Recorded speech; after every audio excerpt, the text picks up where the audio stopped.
Do you love singing? Does singing make your heart come alive? Then follow us on this story of Bolanle. Bolanle loved to sing.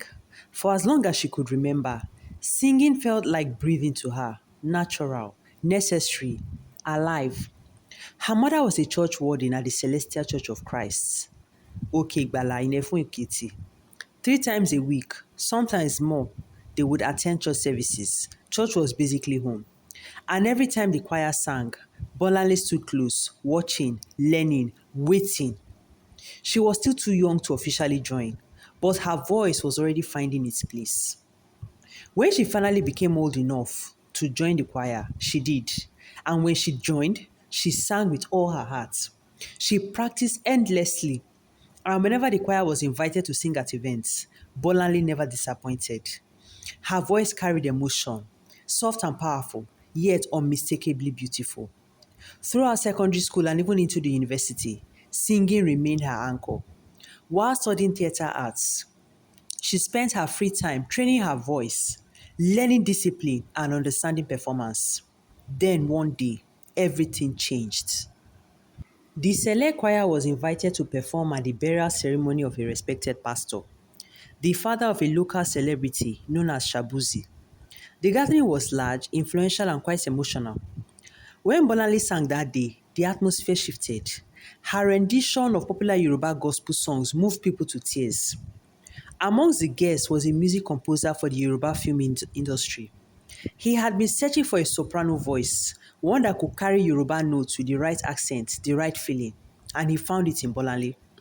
Soon after, she and her family traveled to Lagos with a lawyer from the church present. She was offered a contract to provide songs for upcoming movies. Some would premiere in the cinema across Nigeria, the UK, the US, and Canada, whilst others would stream directly on Netflix. She signed. A small apartment was arranged for her in Ikeja, close to the studio.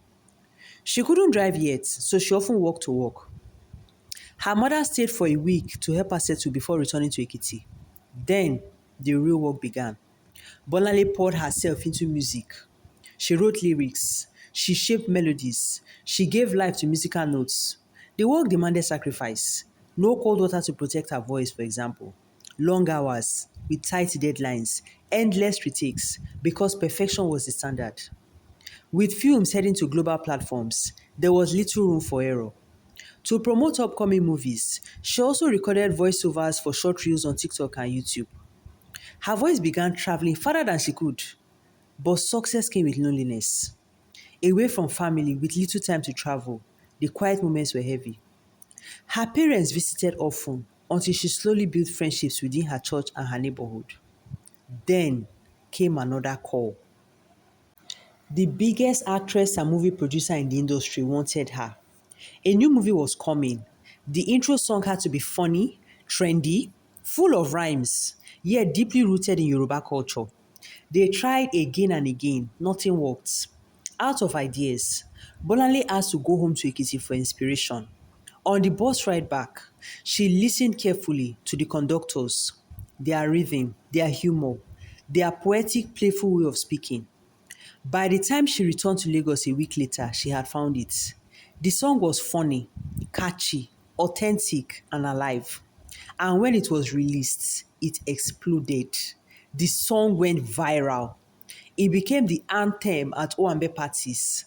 People sang it everywhere. In the end, the title of the song became a slang, a new way to describe good vibes. Bolanle, the girl who once stood beside the choir, had become a voice heard across continents, and it all began in a small church in Okegbala, where a young girl simply loved to sing. Thank you for listening to the end of Bolanle's story. I hope you enjoyed it. If you like this type of Yoruba style Owambe content, kindly subscribe to this channel, Tales from the Owambe. Like, comment, and share with friends. And stay tuned for the next episode of Bolanle's journey. What does she do next? We will see you soon.